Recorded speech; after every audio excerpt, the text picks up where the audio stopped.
and the Federation of Indian Chambers of Commerce and Industry. She has published 3 books: Frontiers in Development Policy, Labor Market Primer, and Making of a Politician. Bhattacharya was selected as a part of Forbes India's 30 Under 30, a special invitee to the White House for her work on social enterprise and a young global leader at the World Economic Forum. And the list still goes on. Let's now set free our excitement and open our ears and minds to all the enlightenment as we welcome our speaker for today, Ms. Ritvika Bhattacharya, to lead us from here on. Over to you, ma'am. Thank you for that. And that is a very kind introduction. Honestly, I'm not sure if I'm deserving of that introduction, but really appreciate it. And thank you for having me here today. The one thing that I'd love to do is, given the audience size, I'd love to have this be a more interactive session, if that's okay with you. Essentially just share a bit about my work, what we do, where the opportunities are. Given that you are a young audience, I'd love to kind of share with you what I see are future opportunities in the government space and what are some of the recurring issues which are there. And then go from there and kind of seek, answer any questions, have a conversation, see what you think about these things. So with that in mind, is that okay with you? Can we do that? Okay, I'll go ahead and take that as a yes. With that in mind, I think if we can go ahead and get started. I don't have a PPT. Like I said, I'm hoping we can make this more conversational than anything else. So my name is Ritvika, and I founded an organization called Swaniti. What you see is my book on the screen, What Makes a Politician, which came out, I think, now close to 4 years ago. And essentially, my work focuses in the governance space. Within the governance space, a lot of what we do is divided into two different pieces. One is work with members of parliaments on constituency development. And then the other piece of it is work with state governments on technical assistance. So addressing the issue that is there in the governance space right now. Back in 2009, when I was still a student at Harvard Kennedy School, essentially, one of the problems that I consistently saw was that, when it comes to development and when it comes to constituency development, there isn't that much support system which exists for elected officials. So if you look at one of the gaps which is there, is that if members of parliaments are expected to go ahead and to fix everything from a light not working on the road to why the trash is not picked up on time, even if that is not their part of their roles and responsibility, what you'll notice is that the first person that most of us want to call is not necessarily the bureaucrat, but the elected representative. Because living in a democracy, what we feel is important is that we need to have accessibility to our local representative. So while that is the case, in the Indian context, people reach out to MPs, but there isn't a support system to help them out. Now, back I think in 2009 or so, there was this huge movement of increasing accessibility to parliamentarians, which I think is there every time a general election or even a state election comes around, for that matter, with legislators.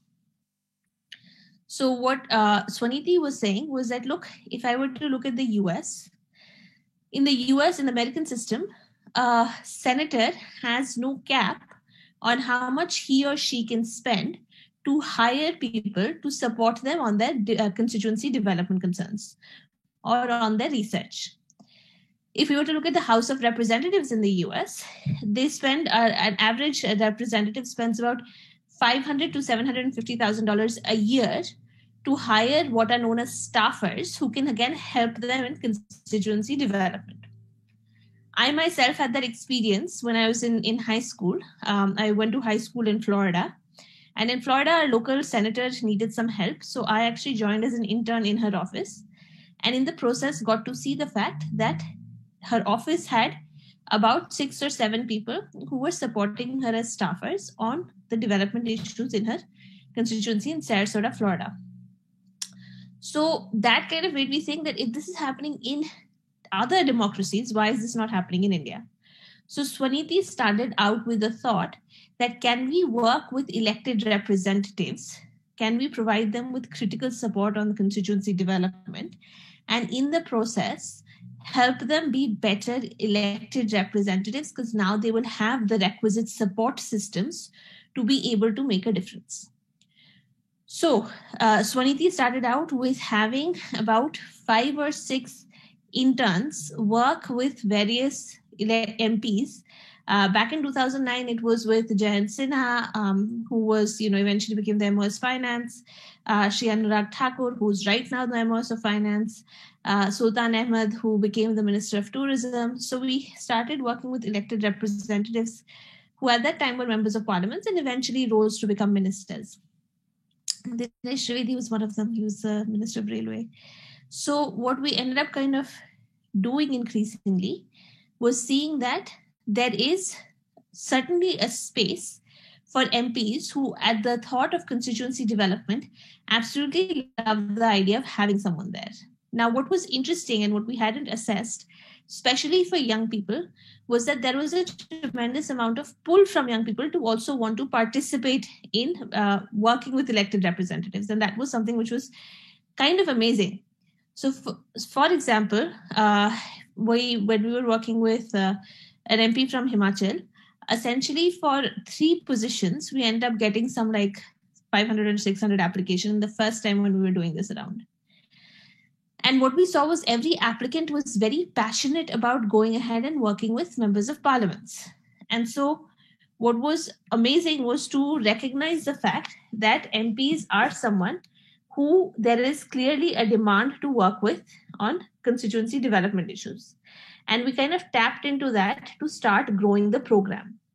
So what we saw was, look, MPs want support in their constituency and young people want to come in and work. So why not converge the two and create what was the first iteration of Swaniti, a fellowship program. And the fellows would come in and they try to solve one specific problem rather than take on everything, try to solve one specific problem in the constituency. So what would those problems look like? They could be anything from employment generation to going ahead and resolving issues of clean water to going ahead and setting up local healthcare chains, which might be effective. So that was essentially how we started seeing that if we solve one problem, then that could be within a tangible period of a year, that could make an impact. Since then, the Swaniti kind of model has evolved to include a Spark Fellowship program, which is still there, where we embed young people. When I say young people, I mean under the age of 35, who help resolve kind of specific pieces of the problem with parliamentarians. Now, as we did this for year 1, year 2, we started realizing by year 3 that when it comes to solving problems within the constituency, this isn't something that is just relied on for members of parliaments. This is also something that, in fact, if you look at it, bureaucrats play a major role in resolving. So your state officers, your state government officers, your Indian Administrative Service officers, Indian Forest Services officers, who we call IAS, IFS, IPS, all of these officers. So your bureaucracy is as much responsible for delivering public service as are parliamentarians. Now, bureaucracy is actually by role of by the Indian governance structure responsible for it. The Indian elected officials are by virtue of the role that they take in with the community are responsible for resolving it. So what we realized was, okay, let's continue working with parliamentarians. As influencers, they're still key. As people who are elected from certain constituents, their constituencies are still important. But why not also work with the Indian bureaucracy to actually operationalize and scale up a lot of these things? So that's when we started working with state governments. What we started saying was, okay, let's take on a specific state. So let's take on, let's say, Manipur. And within Manipur, let's go ahead and try and resolve the issue of direct benefit transfer, DBT. So the government of India promises that, look, if, for example, you are an expecting mother and you live below the poverty line, and we don't want you as government to go ahead and to work on issue, or continue to work till the last day before you deliver, And then also, we don't want you to immediately come back to work after you have a baby. So what we want you to do is, as a government, we are going to give you X amount of money directly in your bank account so that you are able to take care of of yourself and your child. This is an actual program which the government has. It's called Matru Bandhana Yojana, and it is aimed at ensuring that women who are below poverty line and decide to have children end up having the financial resources to be able to not end up being malnourished, poor, or stricken by any kind of issues which are financially caused. Now, for example, we decided that, Swaniti, that look, this is a program which is very important, but clearly all the beneficiaries might not be getting the services that they're supposed to. So we picked up the state of Manipur and we said, okay, now if we want to strengthen this program, we should work with the state administration. And let's go to Manipur because that is a state which particularly is not doing as well on providing this DBT. And let's figure out why that is happening and how do we overcome this. So when we went into Manipur and we started interacting with the bureaucracy, what we learned was that, when you, as you know, all of us have Aadhaar cards. And Aadhaar cards enable the government to see who lives below the poverty line, what is the situation, what is your address, what is your average income, can the government provide you any support? If so, through your Aadhaar card, how are you eligible? All of these components come in, right? So what we started noticing in the case of Manipur was, look, when it comes to A, people having the right Aadhaar card, and B, then using that Aadhaar card to enroll in these programs. So if I have an Aadhaar card, I go to my local officer and I say, look, sir, madam, I live below poverty line. I should be able to access XYZ program, including Matru Bandhana Yojana. So then the officer will take my name down. He or she will then send that out along with my bank account details. Ideally, my Aadhaar card is already linked to my bank account. And eventually, once the proper requisite verification happens, I will get X amount of money in my bank account. Now, what we started noticing was two things which was interestingly happening in Manipur. One was that people did not always have the Aadhaar card which was there needed, which was a smaller number. But more interestingly, women were not going up to their respective officers to enroll in these programs. And why were they not going up to the respective officers to enroll in the program? Because the amount of distance that they would have to walk, travel, commute to ensure that enrollment was happening was majorly, was quite major and was an impediment. And B, they also realized the fact that even if they were going and getting enrolled, the process of actually getting the money into their bank account was taking so long that by that time they were already having children and the children were a couple of months old. So that critical period of when you need to take care of yourself and your baby was essentially being overcome. So Swaniti then decided that let's work with the bureaucracy to see how do we cut down time. The travel part of it is difficult because how do we make sure that local people are able to go to even the most remote villages without having women to travel? But the piece which we can solve is to say that let's see why is it taking so long to enroll women. And one of the things which we realized was the enrollment was still happening on paper and pen. It was not happening using technology, or it wasn't happening using let's say a smart device or anything of the sort. What you would intuitively think, especially, being in a technical university, is accessible in almost everywhere, was not happening as quickly. So in the case of Manipur, we actually ended up building quite a bit of capacity to be able to respond to that and enroll people in the program in a time efficient way. What we noticed was that there were about 30,000 beneficiaries, 30,000 women whose paperwork was lying around.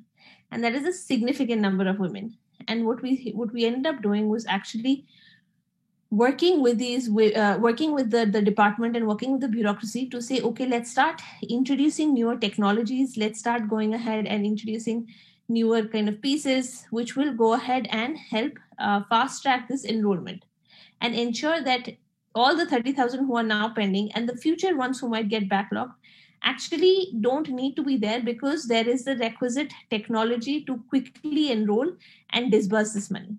And over the course of 6 months, we end up working closely with the administration to build their capacity and then to help them in enrolling in programs.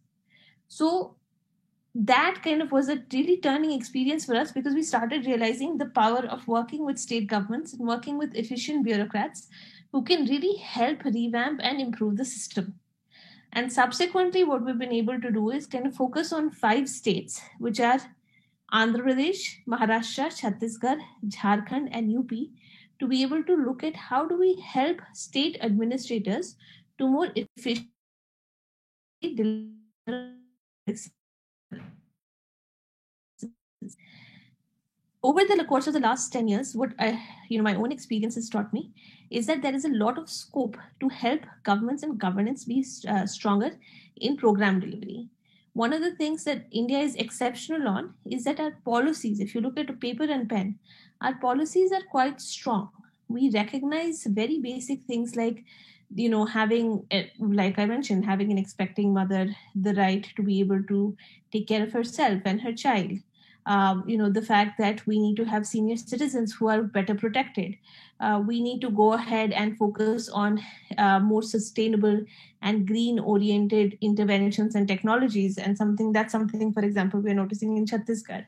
However, what we struggle at is, given the size of our population, given the complexity of our geography, given that we are socioeconomically still not there in terms of being a strong nation with average income levels remaining quite low, the delivery of these programs is something that we struggle on. Then this is essentially where Swaniti sees an opportunity, and whereas young people, I would invite you to think more critically, is that, how do you go ahead and essentially strengthen that public service opportunity and be able to work with state governments, parliamentarians, legislators, local officers, Panchayati Raj, all of these different entities that India has to enable a strong governance and policy making process. And again, as people who are as students, as young students who are still kind of in that learning, reflecting, and most importantly, innovation and thinking outside the box mode, what I do is I invite you to kind of think more critically on how do you change big systems. What the difference between the private sector and the government sector is that the private sector kind of has a smaller scale, and so therefore the problems and the solutions are often more manageable. For the most part, most private sector companies have a limited audience. But when you work in governance and government, everyone and anyone is your beneficiary. And so being able to create that impact at scale is what is really difficult, and something which I know we grapple constantly. How do you make sure that programs are truly inclusive? How do you make sure they're truly accessible? And that's something which you're able to, if you're able to figure out, you're able to crack that piece of the puzzle. With that being said, I'd love to kind of jump in more into how, as young people, what are the kind of opportunities there? What is interesting, which is happening? What is upcoming, what are some of the upcoming trends and patterns which might interest you? But before that, let me pause. Let me see if you have any questions, thoughts, anything I can help answer.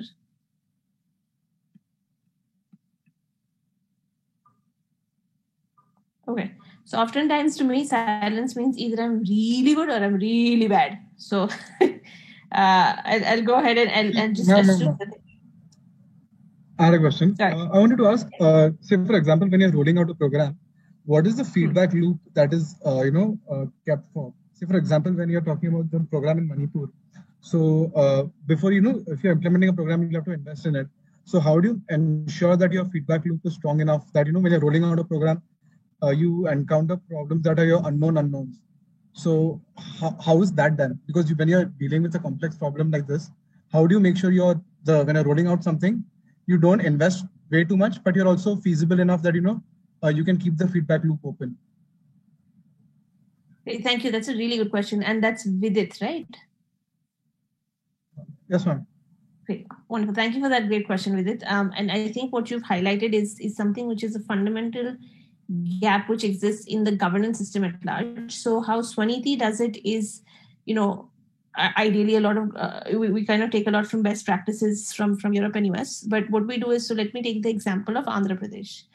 In Andhra Pradesh, we were working on this program, Mahatma Gandhi National Rural Employment Guarantee Act, which I'm sure you must have heard of, or at least know, that the Indian government promises that everyone who is below poverty line gets 100 days of work. And we started this program right when the lockdown happened. So about a month after lockdown happened, we said we'll go in and we'll assess how well the MGNREGA program is working. And if you remember, in March 2020, a lot of migrant workers were coming back. There was a huge crisis, and MGNREGA was one of the key ways in which the government was trying to employ people and ensure that people weren't falling much below poverty line than the situation, given the extreme situation. Now, in that case, what Swaniti did was, we actually went in and we did a random sampling across Andhra Pradesh, I think, has 13 districts, if memory serves me correctly. And we picked out about 7 districts and said, let's do a random sampling to go in and to see who is availing MGNREGA, whether or not they're getting the work that they're supposed to, whether or not they're getting paid on time like they're supposed to, and what are the grievances. So the feedback loop for us as an external firm working in partnership with the government was to go in and to see, are things working on the ground? If so, how are they working? How are they not? Now, this is something which Swaniti can do because we have that objectivity, and we also make this a key part of design. Ideally, in a government, you're supposed to have your local administrative officer who's supposed to come in and give that feedback. They're supposed to, whether it's like the DRDO or the BDO or whoever it is supposed to come back and say, look, this is what is working, this is what is not. In some states, again, Andhra, for example, has a really remarkable village volunteer program, which is supposed to go ahead and, report back. Ideally, really good states have that feedback loop where you have local officers constantly giving you feedback on, look, this is what is not working. So in Andhra, even before we went in, we were told that, look, when you come into the state, one of the gaps you'll see is that payments are not being released on time. We know payments for workers is not being released on time. What we need to know is, why is it not happening? And so what our role became easier was to then go ahead and map out, where are the gaps and why is it? Is it that the systems are different? Is it that the payroll is not being processed? And they asked us, once you're able to figure out why, tell us what we need to do to improve. So again, in the case of Andhra, you have a state which is relatively progressive and doing quite well on things, being open to that feedback and having enough of systems to be able to assess what the gaps are in the community. What you notice when you go to other states which are really struggling, you'll notice that the feedback loop might exist, but there's either an apathy in terms of taking that feedback seriously, or even if there's not an apathy, then there's certainly not the desire to want to fix those systems. And that is where it becomes really difficult, is when you go to a difficult state. And I don't want to call out any names, but we all know what those states are. And where you know that the administration is kind of defunct at the base of the pyramid, what you'll see with administrators or with elected officials is that they'll tell you precisely through the feedback loop what the problem is, but they will not want to address it. So you won't get the follow-up question of, tell us why it's not working, and what do I need to do to fix it? And I think that is where the governance issue comes in India, is that there has to be the willingness to want to implement solutions.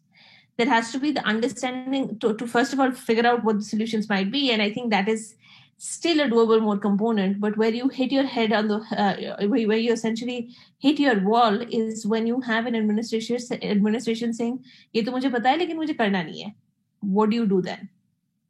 So in that case, being able to convince, being able to show what the value addition is, being able to show, look, this is the kind of impact that you'll have, that is where I think, we kind of need to turn the page. With all of that being said, I do think that the ecosystem is changing. I do think accountability is increasing. I think the citizens themselves are asking for their rights and, and essentially services that they need. But I think we still have a ways to go. Does that help answer your question? Yes, ma'am. Thank you so much. Absolutely. Thank you, Vidit. Anything else I can help answer? Yes, ma'am. Actually, we are streaming this live on YouTube, and a question is coming through YouTube. So the question is that you spoke a little bit about the private model versus the public sector and how the private model has a very specific audience, so it's very easy to cater to them. But what are the sort of roadblocks to applying the same model to the public sector, and why has it not been done yet? Sure, absolutely. So that's a very good question. So I think, when it comes to the private sector and essentially, so let's be more tangible. Let's take examples of what the private sector is and the public sector is. So if you remember, Prime Minister Modi ji, I think 3 years ago or 4 years ago, decided that, made the major announcement that we are going to go completely cashless, that we will be an economy which will go ahead and not just rely, I think this was in tandem with demonetization, that we will go ahead and we will be an ecosystem which will go ahead and kind of go through electronic transactions, which will also ensure our safety. Now, you have the Prime Minister of the country who is a very influential and followed figure. Politics aside, that is essentially who he is. And he has made this announcement. Now, if you look at Paytm and RuPay and all of these things, kind of Paytm certainly existed before. I think RuPay came in after. So you had an ecosystem which kind of pre-existed, saying we will have these cashless transactions. And then you had a prime minister saying, let's just do this nationally. So Paytm's model with a certain demography, with wanting to go ahead and have a positive revenue flow and a positive profit, certainly profits at work, was something that was doable. Now, when you translate that into a government saying, let's make this a policy and let's make this a policy priority to want to push this, it became complicated. If you remember, there was a long transition time and people were trying to figure out, okay, how do I use Paytm? What happens? How do I download this? In urban centers, you had your sabziwalas and you had your vendors who were able to onboard this. However, when you started going into more of rural India, and when you started going into kind of working in, like for example, one of the places where we end up going a lot are kind of the backward districts across India. And whenever I travel to, let's say, Dantewada, or I travel to Pakur or somewhere in Chhattisgarh or Jharkhand, I'd still see cash, which was prevalent, right? And so that made me think that even when you have the prime minister of a country, when you have the bureaucracy which has been mobilized, when you have national announcements, when you have awareness, it's still so darn hard to make sure that adaptation happens. And that kind of goes back into your private sector, which has clear bottom lines and which is okay and which is able to achieve its accomplishment of being net positive, having profitability, growing. They don't need to reach the 1.3 billion, I think we are now. They don't need to necessarily reach that. However, for a prime minister to go get in and to make an announcement and say, we need to now go ahead and make sure everyone is cashless, is much more complicated, because your darn serving demography is so large, and your Nandurbar in Maharashtra, which is a backward district, is so much more difficult to reach than Delhi. How do you go ahead and balance these two pieces? How do you go ahead and work in those two pieces? So to answer the question, I think, if you were to compare a private firm, let's just even take a Facebook. Given the demography that's today, how large of an audience Facebook and Instagram serve, or even a WhatsApp serves, is still going to not even be half of India's population in terms of being able to provide one service. And government is someone that is supposed to cater to the entire 1.3 billion and provide a plethora of services which are much more complex and differ by region. So the scale at which we are working, the intensity of the work that you're doing, and the fact that, one of the fundamental problems within the Indian context, at least, is that you don't have as many government servants as you need to be able to, government offices as you need to be able to accomplish your goal. Whereas a private sector, and I'm happy to get into that more, whereas in the private sector, your resources are much larger. The amount of people that you're serving, even the biggest companies in the world, is much smaller. And your bottom line of accomplishing something is much more tangible and direct. And that is what essentially is nuance between, let's say, a Paytm deciding to now go into a market to promote cashlessness versus a prime minister coming out and saying, this is our national policy now. Does that help answer the question? Yes, ma'am, perfectly.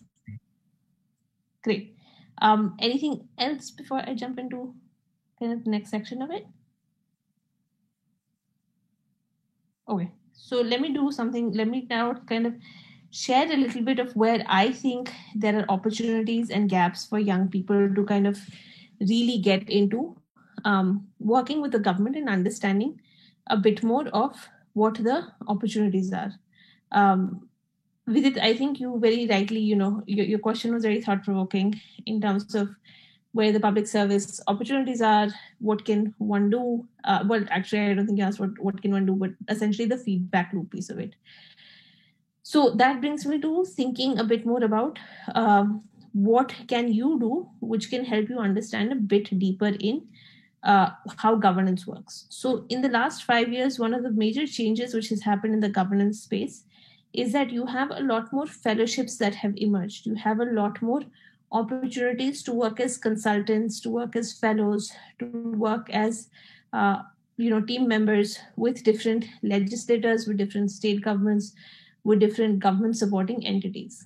So for example, I think a couple of years ago, maybe 4 years ago, the Punjab state government announced the CM's fellowship program. And essentially the fellowship program is an opportunity for you to work with different departments to understand how they operate. These kind of models is something that is very valuable, especially for young professionals who are wanting to understand the governance space. What I would always recommend is look at the state level fellowship programs. Niti Aayog, if I'm not wrong, also has a young professionals program. Be able to kind of get in, apply, and see how the system works for a couple of years. And get a sense for what the ground level issues are. When I say ground level, I mean at a district level, and then certainly what national level and state level issues are. And I think that is something which would be very powerful because what I'm saying right now is still relatively sounds more theoretical. When you're able to go into a ground and also understand why is it like a block development officer does not always cooperate with the district officers. There are genuine reasons for this. It might just be that the block is still large. It might be that there's a capacity building issue. It might be that there is a knowledge gap in terms of what are the different programs, what are the expectations, why are things not working, or it might just be that the person is overworked, right? So what you start noticing is that when it comes to governance, there have been very few countries that I've seen where people have had as strong of opinions as I've seen in India. In terms of people feeling very strongly about why the systems are working or they are not. And I think what these fellowships have essentially done is for young people to provide an opportunity to delve in deeper, to understand why they're working, why they're not working, and what is it that can potentially be done to fix these systems and improve these low-hanging fruits. So that is something which I would strongly advise if you're interested in the governance space to go ahead and to do. Now, the one thing which is quite different, and I think this is from perhaps my generation or even the generation before, is that there used to be this focus on kind of UPSC as being the way of getting into government, of becoming a bureaucrat and then getting into government, or going through a state cadre and getting into government. And there was a certain amount of stability that promised and certain amount of pride that promised. What I think has fundamentally shifted in the last few years again is that given so much of government is opening up, India today has a GovTech sector, which is like, government leveraging more technology to be able to resolve some of the fundamental issues. Is you start to see that the kind of state exams and the National Public Service Commission exams are not the only way to work with governments. There are from like supporting government on technology to going ahead and being a technical expert to going ahead and being a young professional. There are so many different ways in which you can work with the government that, you get to choose and pick what you want to do. And with that opening up of government, what we're also seeing is a lot of innovation and technology which is coming in, and being able to kind of really foster that growth of thinking outside the box and being able to, even suggest to the government some really brave ideas. So Vidut, I'll again pick up on your point. In Tamil Nadu, for example, you have the state government coming in terms of a feedback loop. You have the state government partnering with different firms to want to do randomized control trials to see how well their different schemes and programs are working. And this is something which, at least from a few years ago, was actually incubated in a innovation cell in Tamil Nadu. Now, having a state government that is not only wanting, willing, and open to, do something as unique as randomized control trial, which is quite technical, but also actually being willing to create something called the innovation cell. And they're not the only state government who've done it, but certainly an example of it, is indicative of the fact that how in the last 5, 10, 15 years, the government has opened up to newer ideas. And so what we're seeing is that the government is no longer the perception of a state government and a district government and a national government used to be that, this is this huge machine and it moves slowly and there isn't as much space for innovation. And perhaps to some extent that might be still true in specific camps. But for the most part, what you're able to see now is that most officers are in fact looking at what are the new and sustainable opportunities which are there. And one thing which we have seen, for example, in our own work at Swaniti, is we've been focusing quite a bit on the climate, green and sustainability movement. And we've been working with the Jharkhand and the Chhattisgarh government in saying, okay, the economic fallout from the pandemic, instead of having, business as usual, why don't you focus on a green recovery, focus on using technologies in agriculture, using technologies in, minor forest produce, and be able to employ more people through that, as opposed to, let's just keep bringing in more industry. And what we've seen is that state governments like that are actually very excited by this idea. And chief ministers are very excited by this idea. And it tells you the fact that, even when it comes to senior leadership, when it comes to bureaucracy, there is that appetite to want to think outside the box, to want to look at what the global patterns and trends are, and to want to work on those ideas. And so, again, kind of coming about this larger concept, what I'd strongly encourage is, if you are able to think innovatively, if government and governance is exciting to you, then this is a great time to be a part of that process, given how much opportunity is emerging. With that, let me go ahead and pause for a minute or two and see if there's anything I can help answer. If you have any ideas, if there's anything you want to do, then happy to answer that.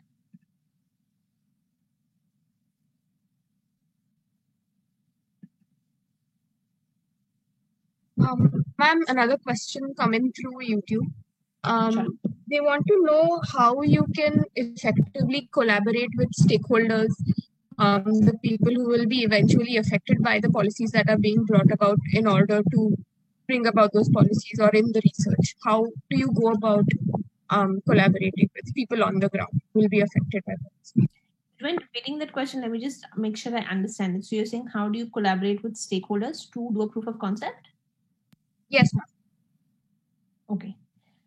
So I think the first thing is to understand what type of demography do you need, what type of audience do you need. So for example, if you're looking at something which is a bit smaller, so let's say you don't need to do a state level pilot, but you want to do a proof of concept on, again, hypothetically, and let me just pick up the concept of circular economy. You want to go ahead and go into a district and say, let's employ young people, and within that, let's have them turn their waste to wealth. Let's go ahead and have them, something which we're figuring out in Himachal right now is they have these things called pine needles.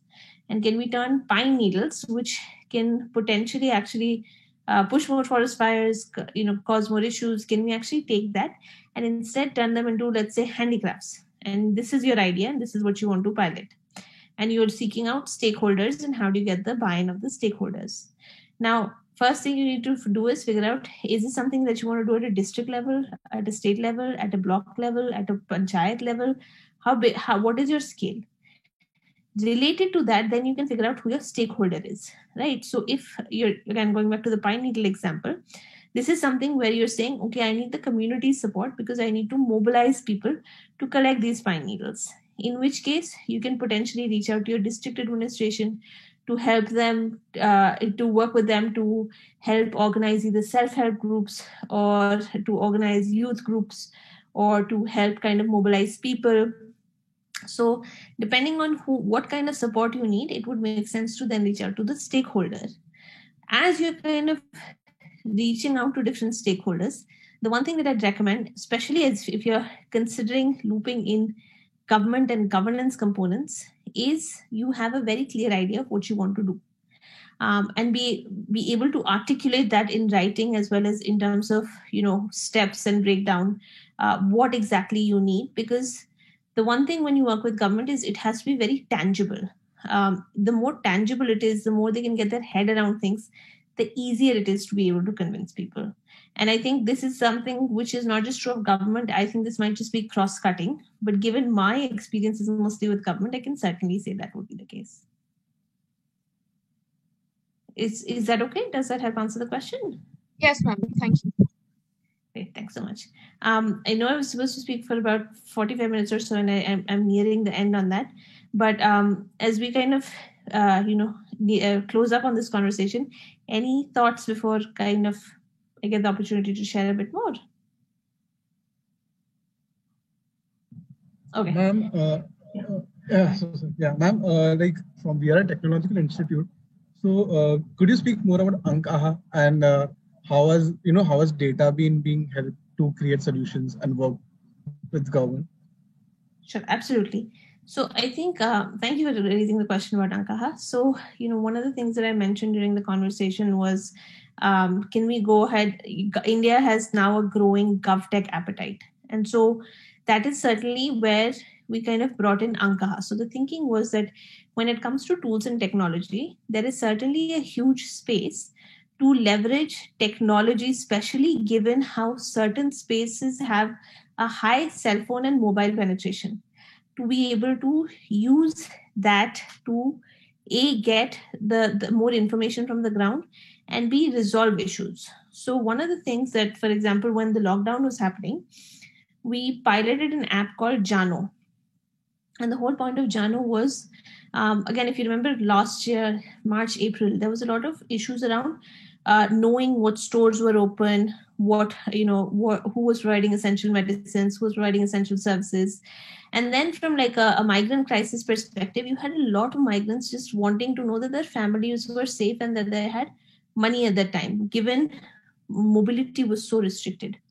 So what Ankaha ended up doing was creating an app which worked with district administration to be able to capture where the different, to be able to actually get directly from the district administration information about what stores were open, what was working, in terms of essential medicine shops, what were some of the gaps, what were some of the issues which were coming up, and then getting citizens to report on grievances, including getting a lot of migrant workers to say, can you call my member of parliament? I'm trying to reach my member of parliament. Can he or she make sure that my family is safe?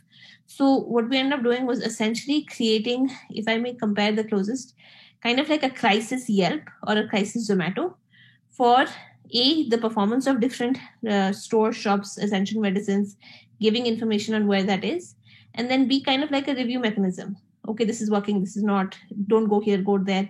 And you had citizens who were essentially reporting that. We are now increasingly looking at scaling that up to make it something which is there in general of our public services. So we are doing a pilot in Rajasthan and in Andhra to be able to see how can we go ahead and get people to review public services and then give information to each other on what is working, what is not, and things which are not working. For someone like Swaniti, who is embedded in the government system, we're working with the state administration to help resolve those things. So that is essentially how we're looking at one of the products of Ankaha. The role of Ankaha at large is to be able to look at how do you combine governance from a government perspective, but then also bring in citizenry to create systems which will help address public service gaps. So again, unlike other apps which have kind of focused a lot on accountability, or unlike other apps which are kind of looking at transparency, we're not looking at either one of this.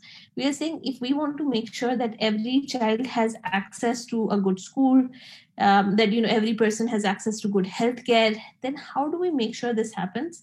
By working both with the citizens and the government. Thank you so much. Great. So anything else before I kind of go into closing in? Ma'am, another question through YouTube. Prasad actually asks, do you think that the Indian bureaucratic system, which is known as the steel frame of India, is outdated, and why? And what steps should the government take to increase the efficiency of the system? So see, I think it would be a very hard case to make if I said, we're totally up to date when it comes to our bureaucracy. I think there are certain components of the bureaucracy that work, that have worked, that if you look at India tangibly from when 1947 till now, we cannot say that, nothing in India works, although sometimes it can be frustrating. But we have had systems that have worked within the bureaucracy, which have enabled us to get to certain points in creating systems and structures. However, there are components that also need to be improved. So the one thing that I'm perpetually amazed at, and this is something I mentioned before, is when it comes to bureaucrats who are decision makers, if you look at the number that we have versus the population that we serve, our bureaucracy who are decision makers to the population that they serve is something like 1 to 1 lakh or something, which is ridiculously low. We need much more bureaucrats, and we have the capacity and the talent to absorb a lot more young, passionate, intelligent people into the system. Something that I struggle with, and this is again in a very personal capacity, is why is it that if we have, 10, 15, 20 lakh people who take the UPSC exam, then why is it that we're only recruiting like 100 people out of them for the Indian Administrative Services, when in fact our need is so much bigger? And we know that we have, out of like 20 lakh people, I'm sure we can find more than 100 people in there. So I grapple with that reality of what makes us kind of come to those magic numbers in the amount of recruitment that we do. The second kind of piece that I grapple with, again, and this is specifically in terms of human talent and capacities, is when it comes to the bureaucracy. I think, we have different bureaucrats at different level, but when it comes unless and until, so again, kind of taking a step back, having grown up in the US, having started working in India when I was about, really kind of getting deep into the trenches when I was about 25 or so, there isn't, it took me a while to figure out how exactly does the bureaucracy work. So, for example, where does a chief secretary sit versus where does a secretary sit versus where does joint secretary sit versus who is a director of a department, and how does a director of a scheme get to correlate to a MLA who has a completely different vertical? Being able to map out that structure, that system, that hierarchy, you really have to be in the system, or you really have to be like a UPSC candidate to figure out how that works. So the larger problem which I see is, for all the conversations that we have about how Indian governance systems work, there is a major issue in terms of mapping out who the stakeholders are and what the structure is. And there are issues around that opaqueness, which until and unless you and I understand and we're able to correlate, it's really hard to figure out how do you solve that problem. And so for someone like me who is in the system, it has taken me X amount of time to finally say, I now understand kind of what is going on. But for someone who's outside the system, it's much harder. And so when it comes to the steel framework of the Indian governance system, the bureaucracy being there, one of the essential gaps that I also see is that information is not as abundantly available. Information is not as widely accessible. Information is also not as well known in terms of how exactly the governance system works. For all the talking that, you, me, everyone else does, the objective data points that one needs to be able to run an effective system is still difficult to get unless and until you're embedded in it. So that is another kind of piece which I think is a fundamental gap, which I think we need to reform if we really do want to reform the system. Now, parking those two concepts aside, the one thing that has happened in the last few years, and again, this is exciting when it started out, was the Prime Minister's office had taken the decision to bring in technical experts and to actually start this culture of lateral hires. And that was something that was supposed to be transformative within the Indian bureaucracy. You were going to actually have bureaucrats who were going to come in laterally. And I think they were able to successfully hire 5 or 6 of them. But the point was to be able to do it for a much larger audience at that time. I'm hopeful that that will continue. I know the momentum has slowed down a little bit, but there is definitely the one good thing that has happened is that there was precedence of bringing a few people in. And hopefully, if that grows, then that steel framework is something that is being reconsidered, relooked, and hopefully that momentum will continue.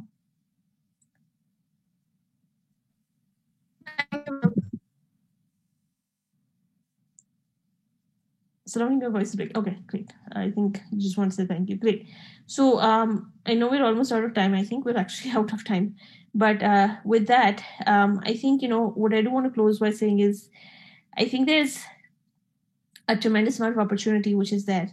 I know you don't really hear that of the governance space, because most of the time when it comes to government and governmental problems, you hear a lot about like all the issues that exist. But the reason this space is exciting to me, my colleagues, is because what we're seeing is that there has been a shifting tide, and the tide will continue to shift for the next few years in terms of the government's willingness to want to explore new ideas, to want to think through what are the possibilities, and to want to resolve actively problems that are there. And I'm not talking about just like a central government, I'm talking about central, state, district, local, and this larger cultural change which is happening. So I think this is a great time to explore the possibility. And what I'd encourage you to do is not just the UPSCs and the state exams of the world, but also the newer opportunities which are coming up. Is that it's a great time to be able to explore those opportunities, to see if there are components of the governance systems. If tech is what calls you, then go ahead and see what are the possibilities of engaging and potentially developing technologies which will help resolve government problems. Reach out to your elected representative, reach out to your district magistrate, whoever makes sense, whoever you feel like is most receptive to your idea. Test things out, and work with the government system, engage with the government system, because I think the scale of impact and the kind of satisfaction that you get from working in the governance system, at least to me, and maybe I bring in a lot of bias, is unparalleled, because you're not touching 5, 10, 15 lives, probably touching thousands or lakhs of lives at that point in time. So it is a very dynamic space, and I strongly encourage you and invite you to engage in that space.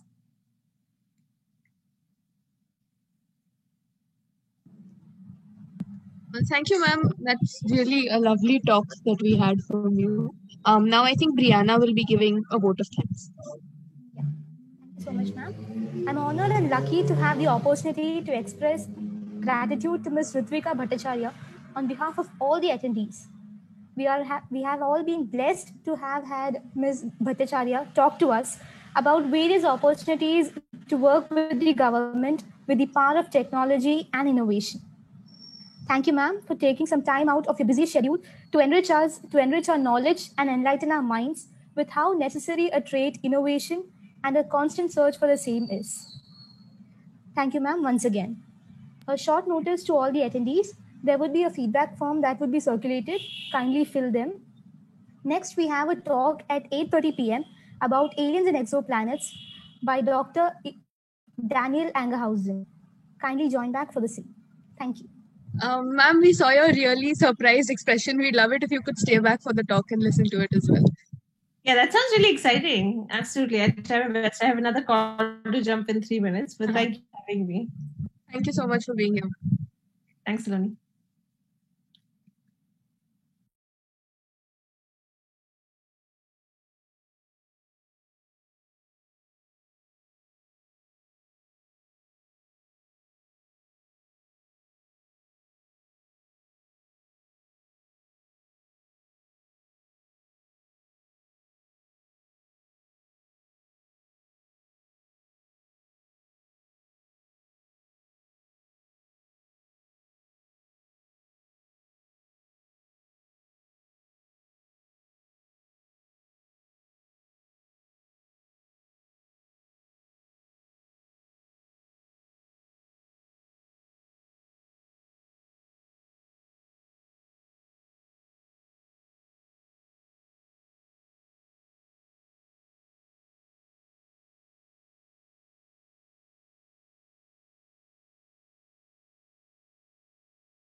Good evening, everyone.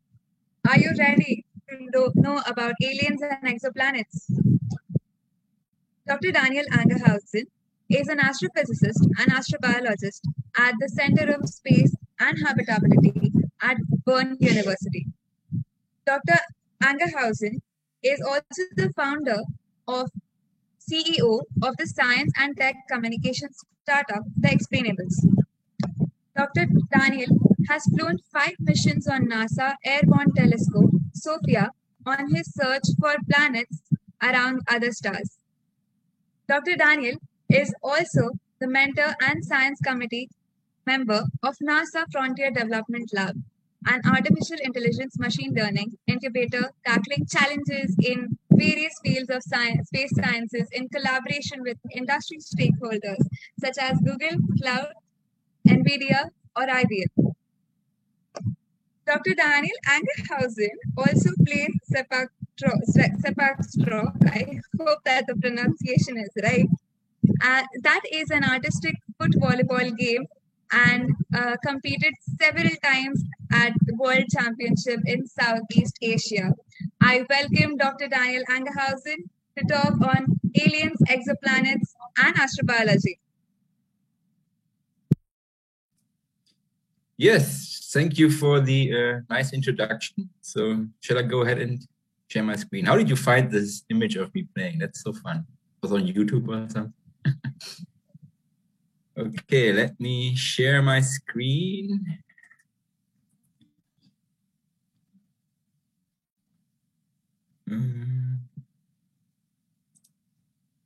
Okay, I assume you can see my starting screen. Thumbs up if you can see my screen. Yes, sir.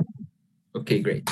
Yeah, so thanks for this really nice introduction, Saloni, and thanks also for setting all this up. That was amazing support on getting here.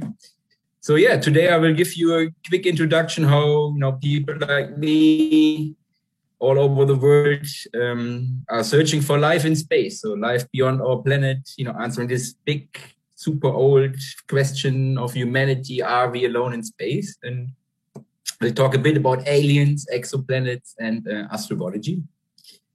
A little bit about me. So you got all the introduction, all my different affiliations. So I don't want to go too much into the details. In case you're wondering, I'm that guy on the left side of the image here, not on the right side. This Neanderthalian. I'm actually born in Germany, close to Nassau, which might explain some of the resemblance, but it's maybe something for a different talk.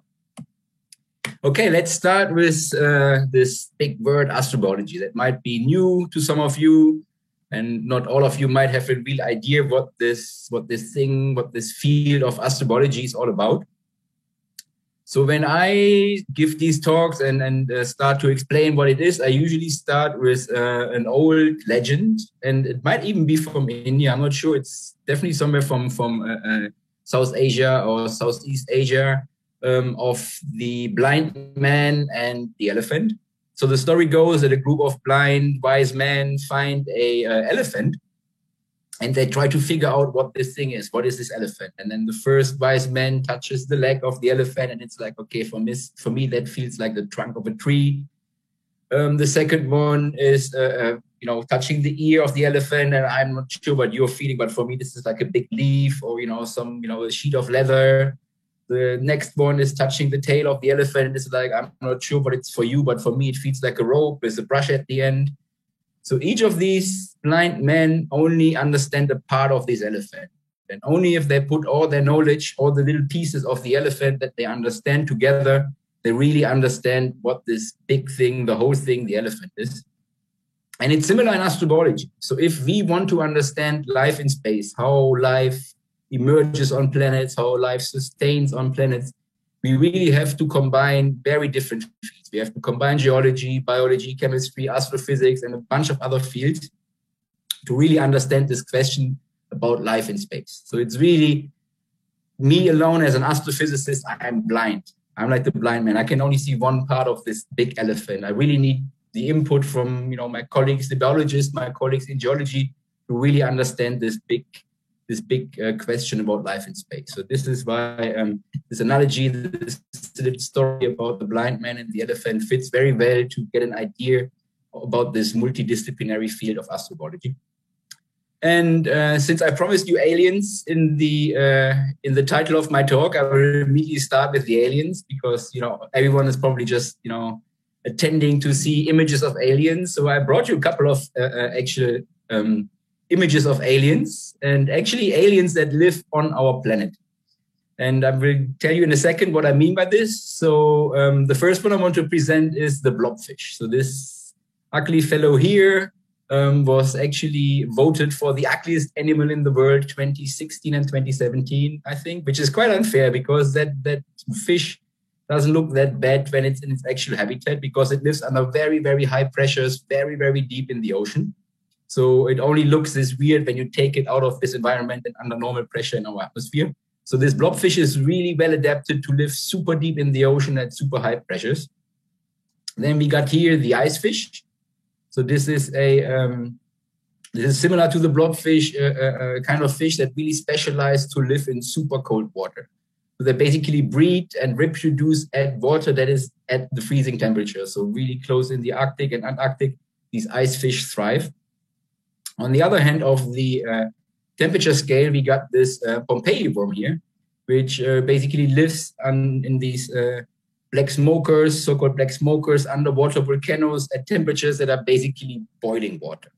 So life really exists under all kinds of extreme environments, under extreme conditions. And that is why we call these animals, these organisms, extremophiles. Animals, organisms that love the extremes. And those animals and microbiotic life that can live in these crazy and weird extreme environments is very interesting for us in astrobiology, because we can use them to extrapolate how life could survive in other environments that are more alien than ours. So for example, this blobfish could be something that might be able to survive in the oceans of the icy moons like Europa or other bodies that are completely covered in water. So this is really helps us to understand what life is able to sustain in terms of conditions on other planets. And I brought you a last one. So this one, it's called Taenia solium. It actually really looks like an alien. And maybe I give it to you as homework to figure out in which extreme condition this little fellow lives. My favorite one of these extremophiles actually is this one here. So this is called the tardigrade or water bear. You can see here, it looks a little bit like a gummy bear, floating in water here. And the tardigrade has this amazing ability to, once it gets dry, once it's out of the water, it can put itself into the cyst state that you can see on the image here on the left. And cyst state, it's covered in, some sort of hull that can withstand everything. It can withstand gamma radiation. You can take the oxygen out of it. You can store it in liquid helium. And then, years later, you put water on it and this tardigrade comes back to life. So basically in this cyst state, in this hull that it puts itself in is almost like an astronaut suit, almost like a space suit. So this tardigrade is probably one of the best suited organisms on the Earth to do space trips, right? So this one is much better suited to go to Mars or to go to the moon, just with this cyst state than we, with all the training we have to do, all these special radiation shields we have to put on our space shuttles, or the space suits we have to wear. So this little tardigrade is basically something one could call a miniature astronaut. So again, a very interesting extremophile for us in astrobiology to study how other forms of life could again sustain these crazy conditions up in space on other planets, maybe even on comets or in other places in the universe. So maybe some of you know this quote from a very nice book that I can recommend everyone, The Hitchhiker's Guide to the Galaxy, where the dolphins are actually the most intelligent species on our planet, and once the Earth gets destroyed, they thank everyone for the fish and leave the planet. And when people ask me, hey, Daniel, you work for NASA, and I'm pretty sure, you have aliens somewhere in a secret cellar and you talk to aliens every day, then I tell people, well, we are not even able to really communicate with the next intelligent species on our planet, right? So, let's say dolphins or primates or, other very intelligent life forms, we cannot communicate with them. I mean, there are some people who think they can talk to their dogs fine, and there's, some gorillas that learn sign language, but we couldn't even establish a communication with the next intelligent species on our planet that breathes the same air, that drinks the same water, that is made from the same DNA. We can't even talk to these. So how would we even be able to communicate with something that is from a different planet and maybe completely differently and evolved from us, right? It's usually my answer. But this is also a legit form of research that is done right now. So there are, for example, here a group at the SETI Institute that is researching animal communication to learn just in general on an information theoretical standpoint how communication in very general terms could eventually also be done with expressive intelligence. So there's even linguists working in the field of astrobiology. And there's also sociologists working in the field of astrobiology, thinking about what impact it could have on our society if we find life on different planets.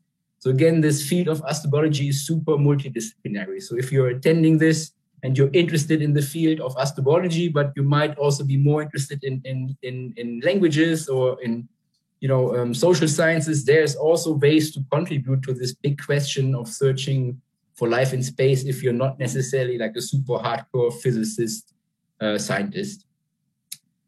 Okay, so what is it what I am doing? So I just told you there are so many fields that are contributing. There's sociologists, geologists, atmospheric chemistry. There's so many things, so many people working on this question. So then the question is what I'm particularly doing in this field, right? And when I'm on a party or, with my family and they ask me what you're doing, I usually tell them I'm an astronaut. I'm an astronomer. I wish I was an astronaut. I'm an astronomer and I like to be high. And what I mean with that is as an astronomer, as an astrophysicist, we really like to build our telescopes as far up as possible. So here you can see me when I was a grad student at the telescopes in Hawaii and Chile. So this is a Gemini telescope, actually. This is a very large telescope in Chile on Paranal Mountain.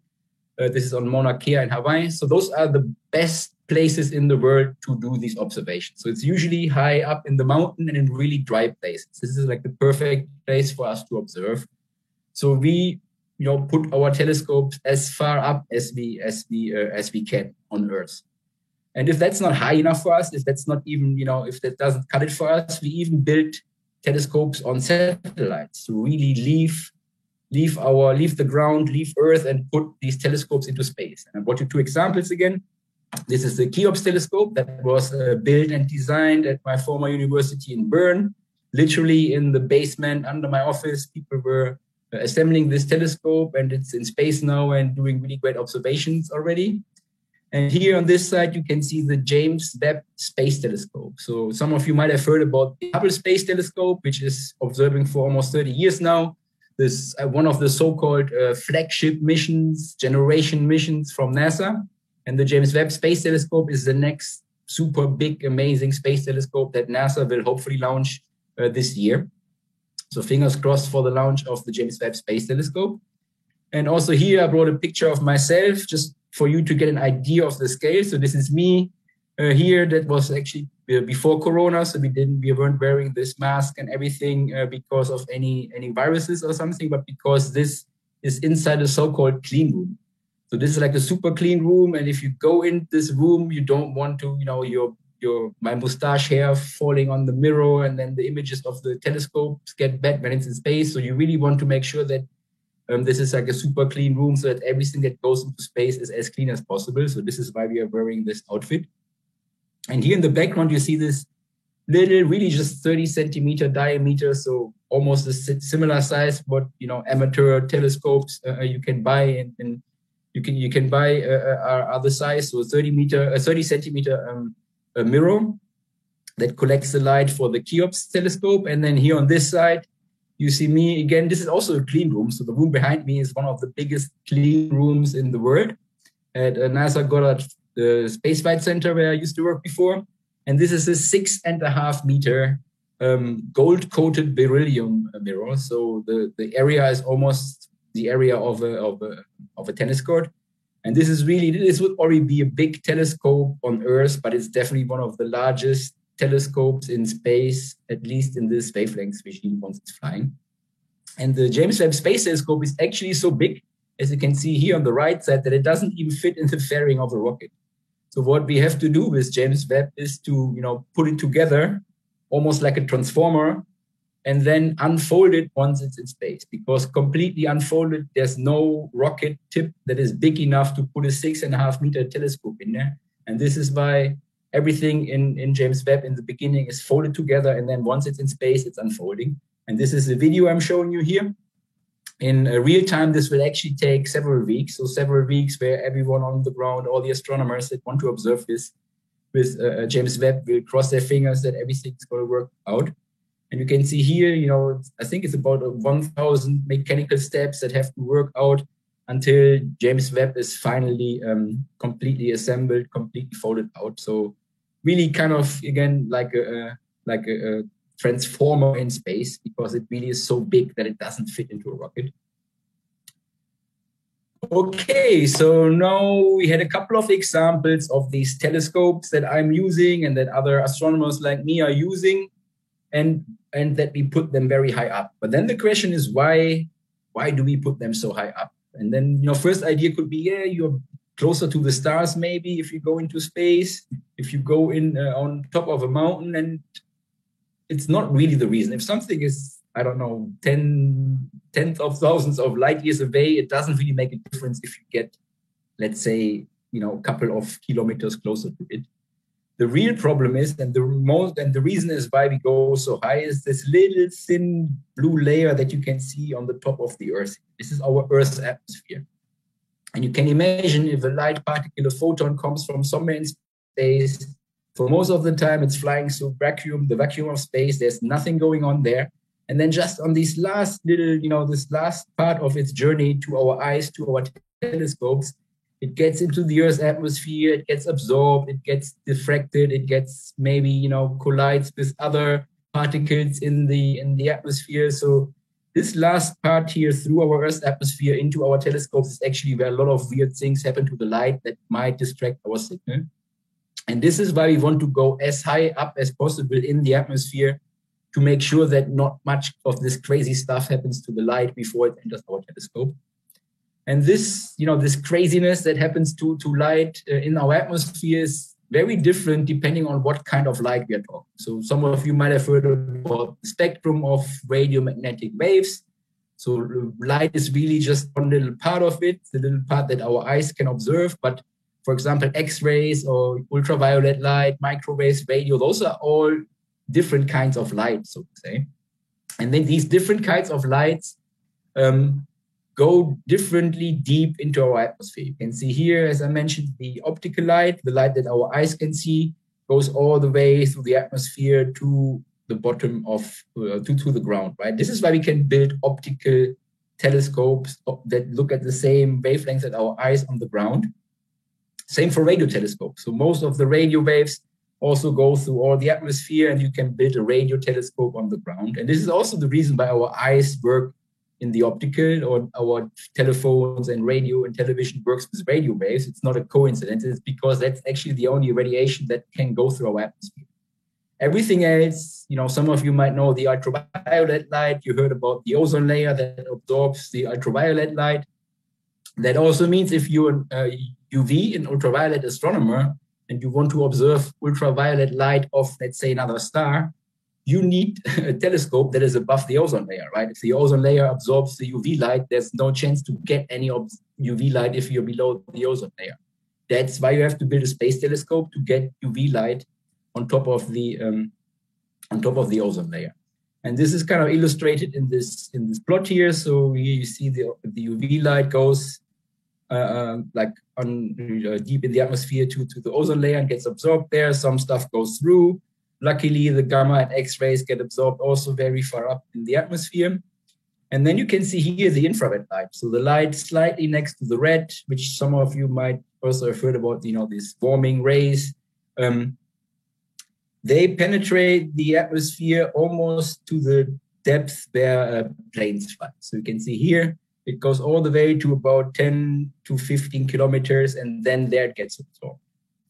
So then you see here the plane in this image, right? So, and you might think, yeah, they just put the plane into this image, into this diagram, that people get an idea how far this light goes in our atmosphere.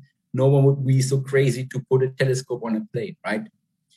Well, actually, there is such a thing like a telescope on a plane. It's called SOFIA, the Stratospheric Observatory for Infrared Astronomy. It's a joint venture between NASA and the German Space Agency. And it's basically a 747, which has a big garage door in the back with a telescope. So here you can see a little animation. So from the outside, it looks like every other 747, but inside is really different. There's like computers in there.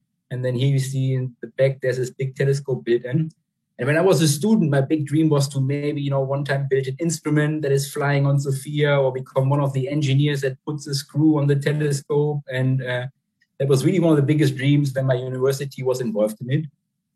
And now today, 10, 15 years later, I can tell you that I actually flew myself on SOFIA. So not just, a screw or a little instrument that I built myself, I flew on SOFIA.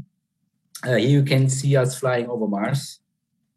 Well, of course, just kidding. That was the Grand Canyon, and this is the side of the plane, and really basically like a ground-based observatory on the controls, or the telescope controls, or the instrument controls are on board of the plane.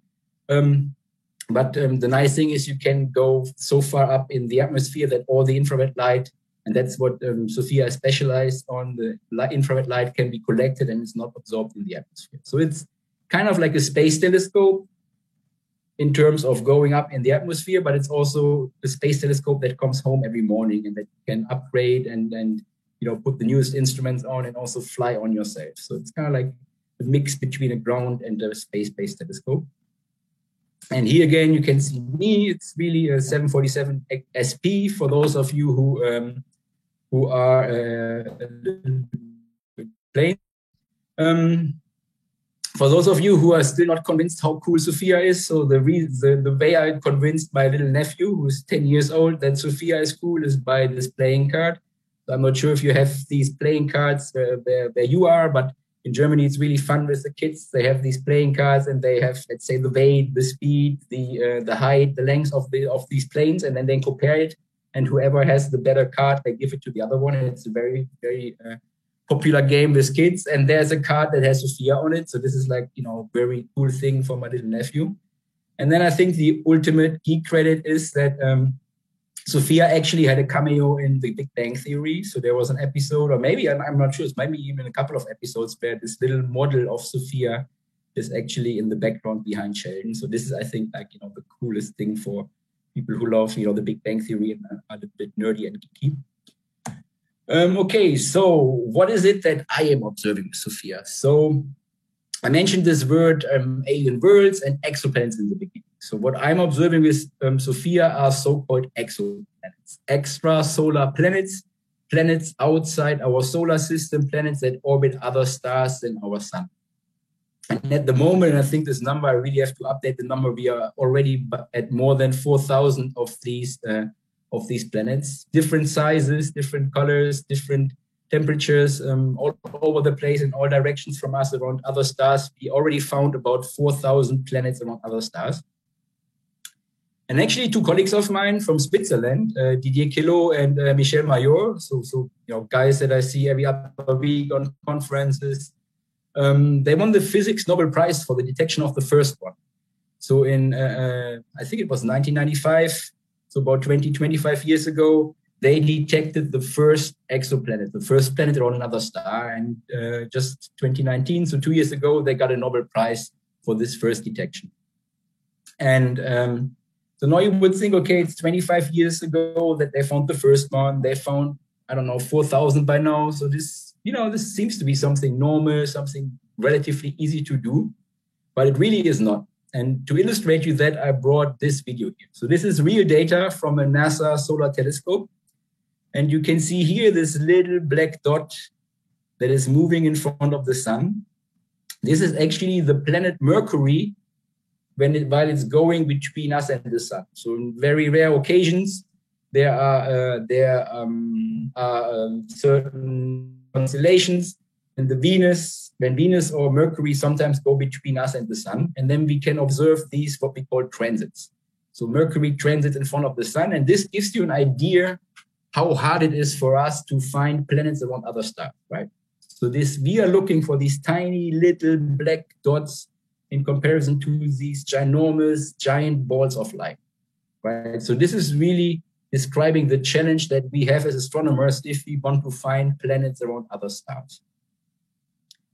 This video, though, doesn't only describe the challenge that we have of a very big star to a very small planet. It also describes one of the methods that we are using to find these exoplanets. Because sometimes we are not just lucky to see Mercury or Venus transiting between us and our sun. Sometimes we can also see other planets transiting their stars.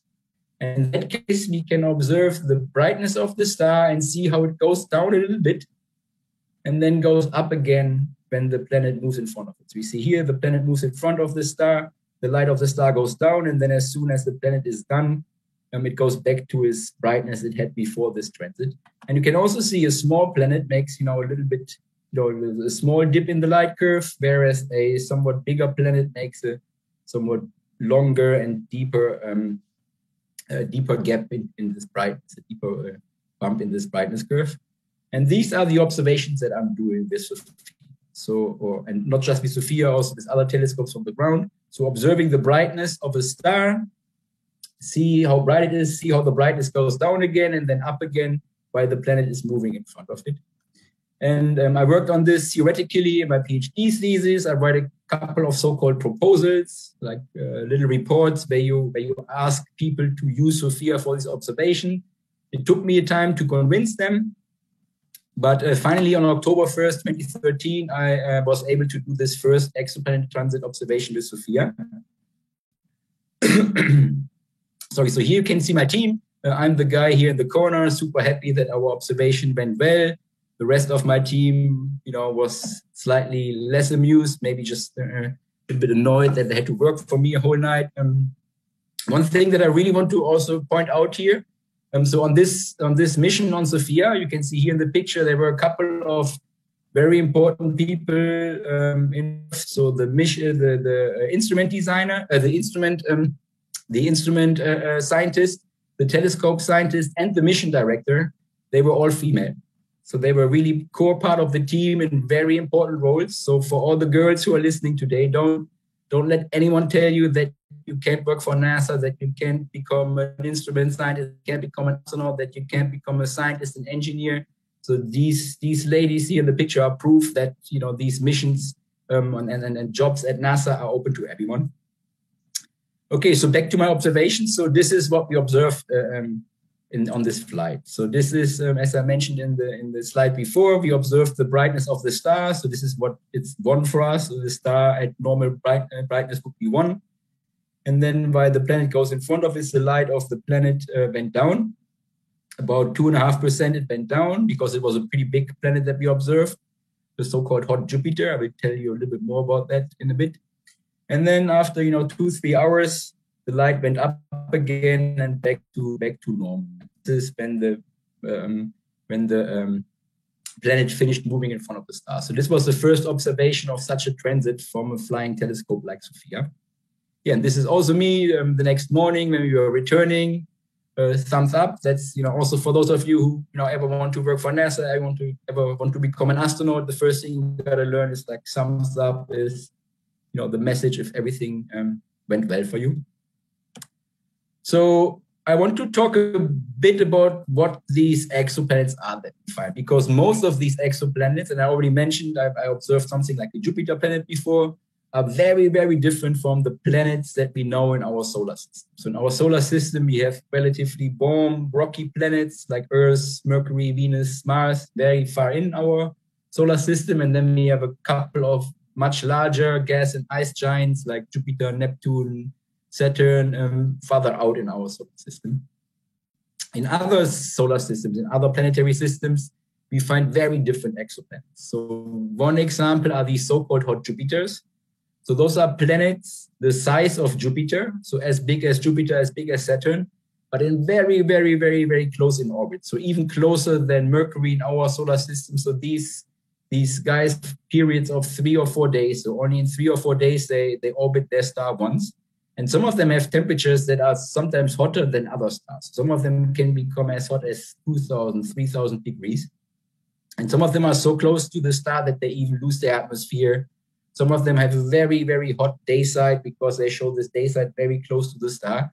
So these are really, really different planets than we know from our solar system. Another very special kind of planets that we find is these intermediate-sized planets. So actually, most of these exoplanets, most of these 4,000 planets that we found outside of our solar system have an intermediate size. So right between the size of Earth, between the size of Neptune.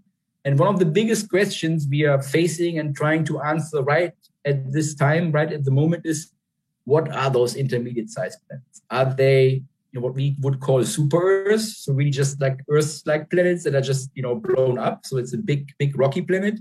Or are those mini Neptunes? Are these intermediate-sized planets just something like Neptune, something like Uranus, but just a bit smaller? So this is really something we are actively researching at the moment. How is this transition region between small and big planets? And this transition region is actually where outside in other solar systems we have most of the planets. So this is really interesting to see that our solar system seems to be kind of special in terms of what planets we are here and also we have here in the solar system, and also the way they are lined up. It seemed to be not a typical solar system. And then the big question, and this is coming back to this, what I started with, the question of life in space. So what we are really looking for in the future is to find planets that are similar to Earth, maybe even identical to Earth, that have the right temperature, the right size, to maybe have water on the surface, and then to look for so-called biosignatures on these planets. So with biosignatures, we mean fingerprints of life. So here you can see a spectrum of Earth, and there are certain fingerprints in the spectrum of water, of oxygen, of CO2, and other molecules. So we can get the chemistry with very, very sophisticated telescopes. We can get the chemistry of the atmosphere of these exoplanets. And one of the most promising biosignatures that we think, if we find these two molecules in an atmosphere, is a pretty good sign, so-called smoking gun for life, is if we find oxygen and methane at the same time. So if we find both of them in one atmosphere, it's a pretty good sign that there might be something going on. And the analogy I'm always using, and this is the story I'm always telling with it, is it's a little bit like grad students and pizza. If you put students and pizza in the same room, what happens? The students eat the pizza, right? 5 minutes later, the pizza is gone and you only have students. And it's similar, actually, if you put oxygen and methane in the same room. They would chemically eat each other. So only if something is constantly providing the methane, only if someone is constantly bringing new pizza, you would find students and pizza at the same time. Otherwise, the students eat the pizza. Only if something is constantly producing methane in the presence of oxygen, you would find both at the same time. And this is why we think there has to be something involved like life that constantly produces the methane. So this is maybe something you can remember, the comparison of students and pizza and oxygen and methane, finding two molecules that wouldn't exist at the same time if not life would produce one of them at least at all the time. And this is the molecules we will eventually look for to hopefully find life in other planets. The problem, though, is that a planet is just not only the life and only the atmosphere, right? There are so many other things that contribute to a planet, that contribute to planetary atmospheres. There is lightning going on in the sky. There are volcanoes that put certain chemicals in the atmosphere. There's plate tectonics that sometimes earthquakes that put stuff under the ground. There is interaction between the ice and the atmosphere. There's, you know, all sorts of weather going on. There's interaction between the ground and the ocean and the atmosphere. There's so many things going on beyond life that influence what is happening in the Earth's atmosphere. And this is, again, coming back to the very beginning of this talk, a classical astrobiological problem, right? So this is really this elephant.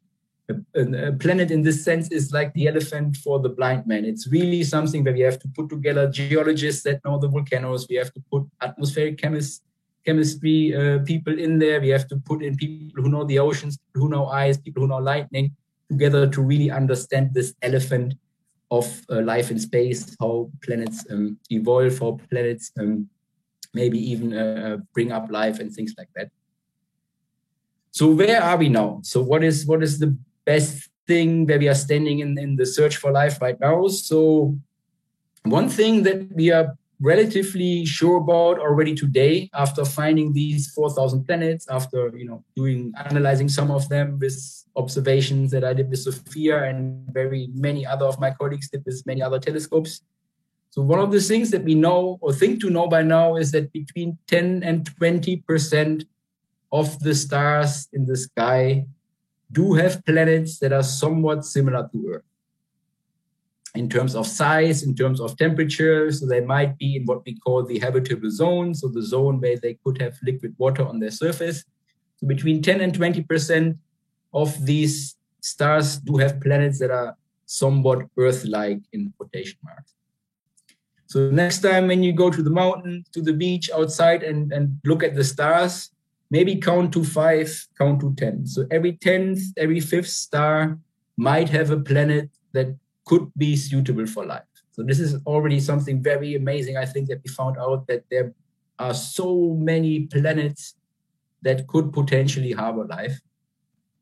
And with the next generation of telescopes, so even beyond James Webb and Cheops and other telescopes that come online in the next 5 to 10 years, with the next generation of telescopes that we will be hopefully building in 10, 20, 25 years, we will also have a shot at checking out their atmosphere, looking for these biosignatures, looking for this combination of methane and oxygen in the atmosphere. So with the next generation of telescopes that we will hopefully be building, and that maybe you as an engineer or you as a scientist will be building over the next 25 years, we will have for the first time in history the shot at really finding also life on these planets. So with these next generation telescopes, and here's an example for one that I'm currently working on. So we are working on this so-called LIFE telescope, the Large Interferometer for Exoplanets. That is my main project at the moment, and it's something that's, if we are lucky, going to fly in 25 years, more realistically in 25 years. And if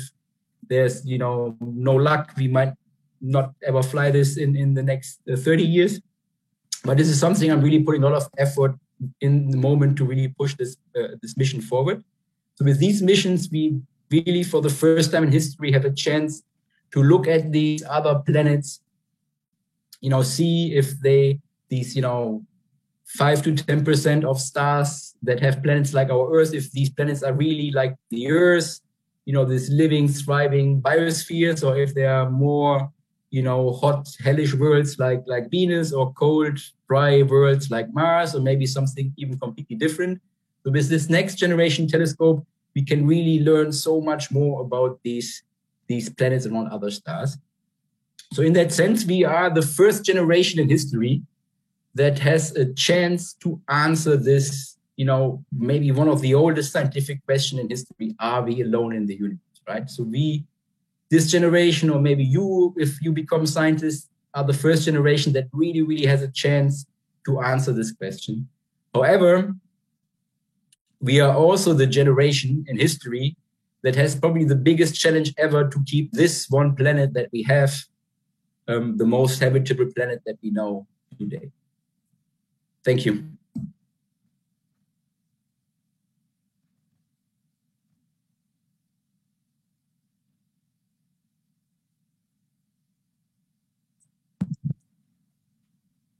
So, thank you, sir. We are actually flooded with questions, and I don't know where to start. Firstly, I would like to appreciate that you have made a creative visualization for the for us to understand better, especially the graph where you find the exoplanets. Also, there were interesting and relatable references which were used, especially the Big Bang Theory and the Hitchhiker's Guideway to Galaxy. That was very interesting. And the pizza. Sorry? And the pizza, I guess. Yes, the students and the pizza. Yes. Also, I'm really glad to know that there are women participation growing in number, and thank you for motivating women in science. And I hope all the women who are listening to this talk, who are interested to this, don't give up on your ambitions. So coming to the questions, we have first one as, so it is challenging, first of all, to look for exoplanets, because if they are small, like if their size is small, then it is very difficult. So what would be the factors that we are missing them? So since there is a light source as the star, and that's how the planet transits over, and we get the dip. So that is how we know that that is a planet. But what are the factors that we would be missing them? Or are there any other methods if there are, like, if not for stars? Yeah. So first of all, for this transit method, which is only one of a couple of methods that we're using. So I showed you the example for this hot Jupiter that I observed for like a planet the size of Jupiter around a star, similar to the sun. It's about 1%, roughly. This case was 2.5%, but Jupiter, so the light goes down. So for every 100 photons we found before, there's only 99 during the transit. But if you want to observe something like an Earth in front of the sun, and you might have seen, this example of Mercury going in front of the sun, this is parts per million. So this is really like fractions of 1%. So we need like super stable, super sensitive instruments like the Kepler telescope that some of you might have heard about. Another problem with observations is that you can only see them once a year, right? So only once every orbit, the planet goes around it. So if you want to observe something like Earth in transit, it only happens once every 365 days, right? So you have to wait a long time to see this transit again and don't miss it. So that's a problem for that. There's one other method that is really successful. It's a so-called radial velocity method, which is also an indirect method, which is not really measuring the planet, but it's measuring how the star is moving back and forth. So you can imagine if the planet moves around a star, it slightly pulls the star back and forth. So, like someone who does hammer throw, for example, you might have seen that, or if two people are dancing, even if like a fat person is dancing with a skinny person, you still have the fat star in the center moving and the tiny planet pulling it. So the planet pulls the star back and forth, and you can see the changes in the moving of the star again. But there again, it's like super sensitive observation. So for an Earth, it's something like centimeter per second. So the star is moving slower than a person is walking back and forth, and we can observe that. So those are super high pressure, high precision observation. Wow. So it must be really challenging task. So we have to be lucky in terms of the transit. Yeah, you have to be lucky, or you just observe many of them. This is basically what this Kepler Space Telescope did, right? It just stared at 100,000 stars, and then eventually one of them gets a transit. So you can look at one and be lucky, or you can look at 100,000, and then you're pretty sure that at least a few of them are going to do transit. So just have to make up smart observation strategy. Then you can beat your luck. So while looking for exoplanets, what part of the space are we looking at? Like we have space all around us. So which particular zone are we focused on? Yeah. So because it's so challenging, and because you need a lot of, you need to have to collect a lot of light, even from the star itself, not even from the planet, but from the star itself. So all of these exoplanets that we know are within, let's say, between 10 and 1,000 light years. So The Kepler telescope, the typical Kepler planet is between 100 and 1,000 light years away. And the center of our galaxy, so if you think about the Milky Way, and the center of the Milky Way, we are about 100,000 light years from the center of the Milky Way. So if you would imagine our Milky Way and then Earth, and then it's really just like a tiny fraction around us where we found these exoplanets. So it's really just our closest neighborhood. So it's really just a suburb of the just our suburb of the galaxy where we found them. So it's really not far away from us. So they're really close. Wow. I mean, in relatively close, right? 10 light years is still very far away. So the first exoplanet which was found and won the Nobel Prize in 2019, did they use the same method, the DIP method? No, they actually used this radial velocity method. So they observed this. So they were actually, so the funny thing was the first exoplanet that was found was one of these hot Jupiters. And no one, I mean, at this time, 25 years ago, people would never have imagined that something like a hot Jupiter exists. So these folks like Didier Queloz and Michel Mayor, they were just observing a bunch of stars and looking at their velocity, looking if they're moving. And then suddenly they found one of these stars who was going back and forth every 3.5 days. They were seeing the star was going back and forth every 3.5 days.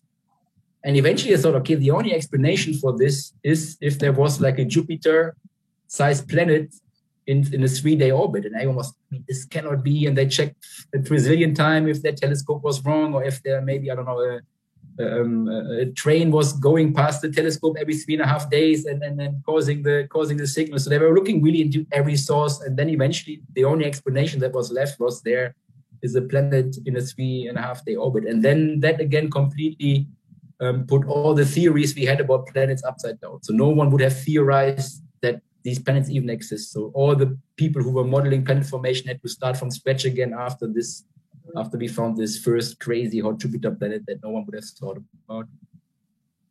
This used this other method, this dancing method between planet and star. Very interesting to know. So we have another question as so we know now there are exoplanets, but how do we classify them as habitable?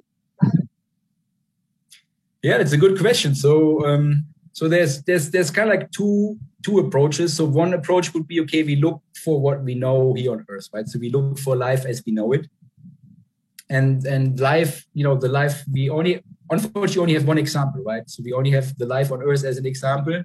So one approach would be kind of like, bottom up, to look for the same that we have. And we think that the life we have is very, it's based on water. So we need water for life. This means we look for planets that can have water on their surface. So that means they can only have a certain temperature. If it's too close to the star, it's too hot.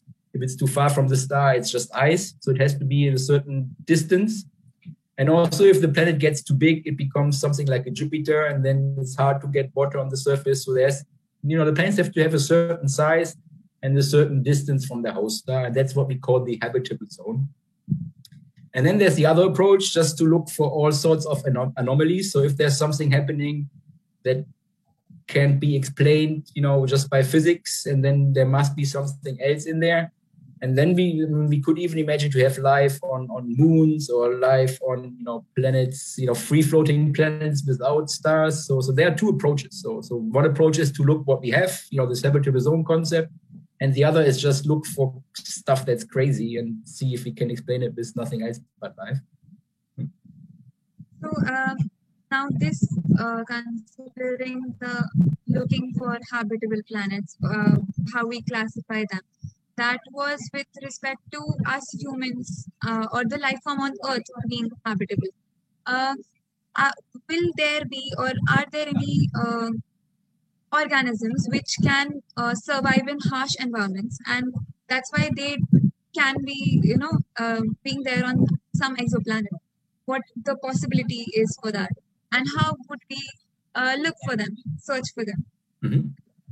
Yeah, so I presented some of them in the beginning, right? These extremophiles. So there could be certain microbes on Earth right now you could probably take to Mars, and they would, at least survive up there. So I think there's, some some of the, so life is pretty tough. So, it can evolve in all these niches.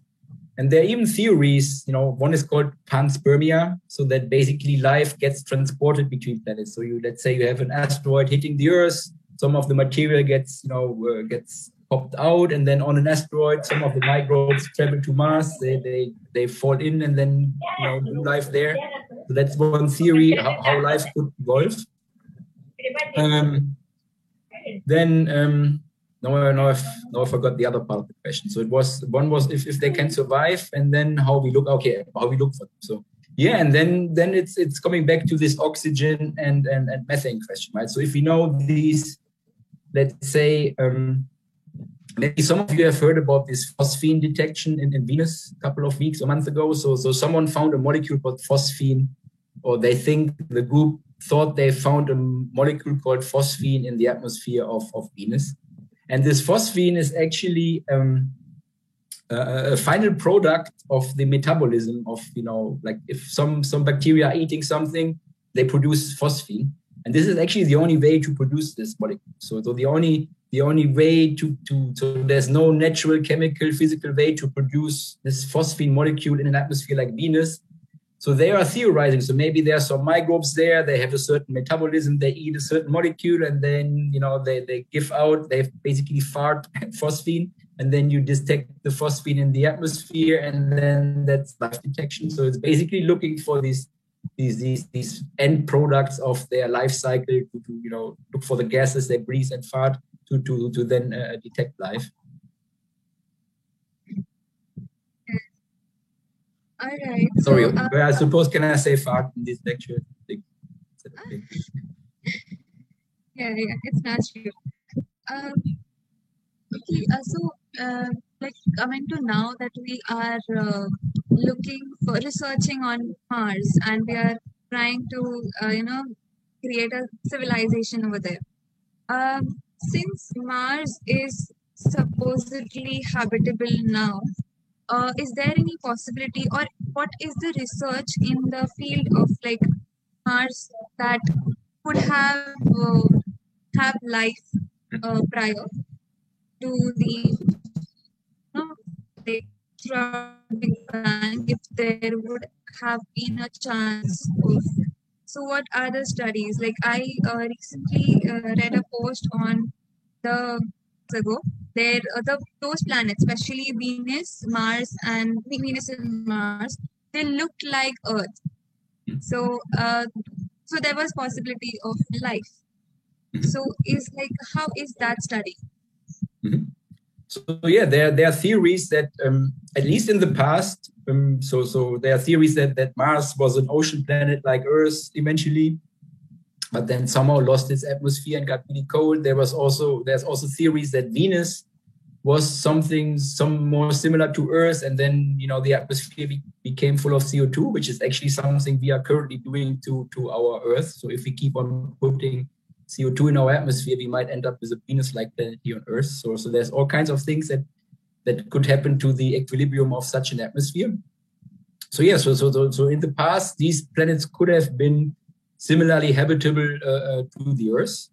And in principle, in theory, one could maybe also, with a lot of effort, with a lot of technology, also like what we call terraform. So maybe you're referring to the term terraforming Mars or something like that. But so I guess in theory, it would be possible if we get like, I don't know, a lot of molecules into Mars and maybe heat it up and get the water out of the underground or something like that. But even that, if that would technically be possible, such a process would take hundreds of thousands of years. So these are geological processes, right? These are, they work on geological timescales, which is actually a word. So even if we would start terraforming Mars tomorrow, it would still take 100,000 years to actually get it. So it's not something you turn on the thermostat for a year and then Mars becomes habitable. So this is really something that takes generations to terraform. So really, we have to keep this one planet we have clean. There's no planet B. So we really have to keep Earth habitable and not dream too. I mean, we can dream a bit about Mars, but we have to make sure we keep our eye on the Earth first. So keep our home safe. So this is one huge question that everyone is looking for. Have we ever encountered aliens till now? Nope. I swear I've never seen any aliens. No UFOs, no aliens in the secret NASA lab. So I mean, and if I had, I would tell everyone, honestly. I mean, this is like I mean, we are not doing it. We are doing this research to tell everyone about it, right? So if I find a planet with life, I would probably call the newspaper next day. We found life, or I think we found life, or this phosphate detection on Venus, or if someone finds water on Mars. Or I mean, this is like in the news immediately, right? This would be such big news for us scientists. I mean, we work for this to share this information. So, so if we ever found something, we would not, pay money or get money from the government to stay quiet. We would just tell everyone how amazing that new discovery is. So at least me. So if I get abducted tomorrow, maybe there's something to it. I think so. There's no alien contact as far as I know so far. So the audience, stay tuned. Look for aliens now. Okay. I mean, maybe I should add. So I mentioned this search for biosignatures, right? So really just look for biological, microbes or maybe some plants. But there's also legitimate research in what we call technosignatures. So not just, maybe some of you have also heard about SETI, the search for extraterrestrial intelligence. So this is serious. This is not just like some freaky, kooky research. So there's serious, people at NASA. I'm also a little bit involved in some of these projects. We are really looking for signatures of technological life. You might, for example, find some industrial molecules, so CFCs, for example. If you find CFCs in a different atmosphere, they can only be produced industrially. Or maybe, some of you know the concept of a Dyson sphere. If some very advanced civilization builds, a whole sphere of solar panels around their star, suddenly the star would go out.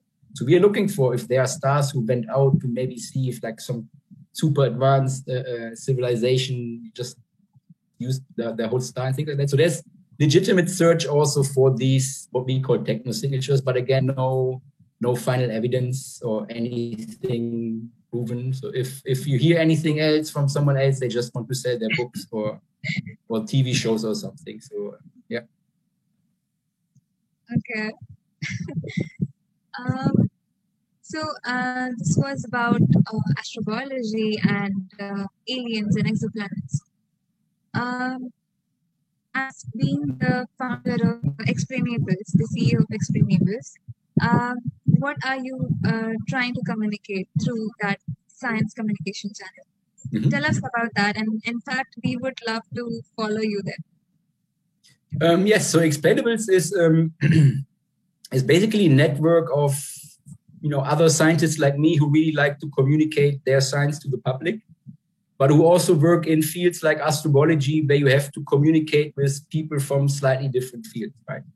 So what we figured out is, we have some talent, some experience with doing this kind of communication. So we want to help others to improve their communication. So let's say there's a conference on astrobiology and there's an Indian geologist wants to talk to a Japanese atmospheric physicist, wants to talk to a German atmospheric scientist. So how do we help them to communicate better with each other? And also how to communicate better with the public, how to communicate better with, policymakers, because in the end we are paid by governments. So we have to convince, the Ministry of Education to give us money for our research. So we really help other researchers, other scientists to improve their communication skills, not just for outreach, but also really to communicate better with each other, communicate better between cultures, communicate better between different disciplines. So this is really what we do with Explainables. And then we offer workshops, very interactive, very fun activities where we come together. We go from really basic communication concepts, always be positive, always have a goal when you have a conversation.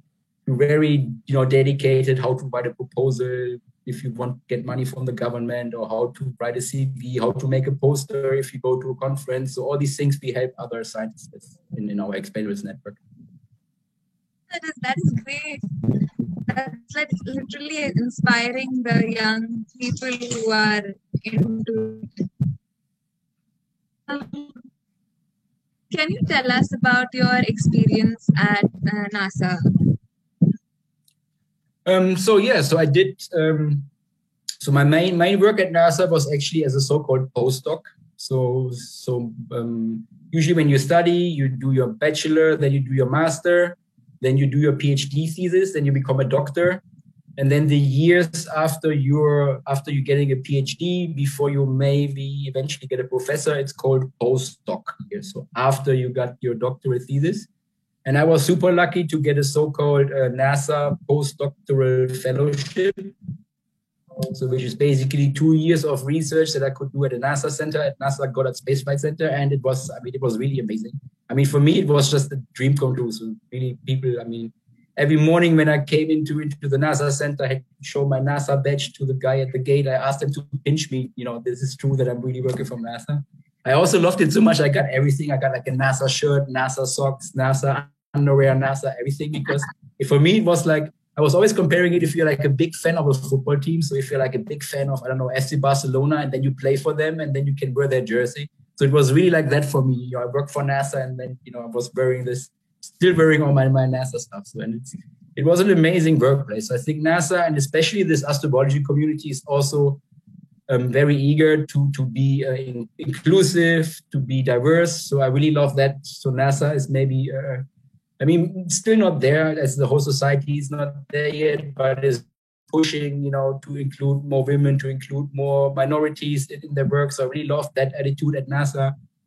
And I had lunch with Nobel Prize laureates and astronauts like every other week. It's still a dream. So it's really amazing to work there. So you see how excited I still am, like 3 years after I left or 4 years after I left NASA. So it was just a great experience to work there, honestly. So the audience, everyone who is dreaming of going for NASA, the NASA is going to be the best experience you're going to ever receive.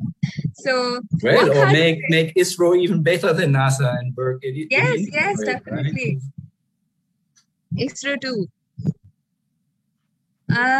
So we have a question from our teacher, Kartiki ma'am. I would like to ask her to unmute and ask her question.